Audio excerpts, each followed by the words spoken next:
Nahmaduhu wa nusalli ala rasulihil kareem amma ba'd. Today, definition of grammar will be done. It has already been discussed on this topic, but some aspect of this topic are thirsty for its description. Grammar are the rules which are used to write or speak in a language.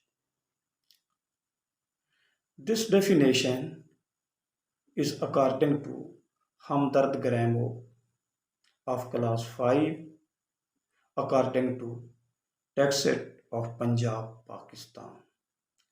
We have to see whether this definition is all correct because definition of the composition will be same.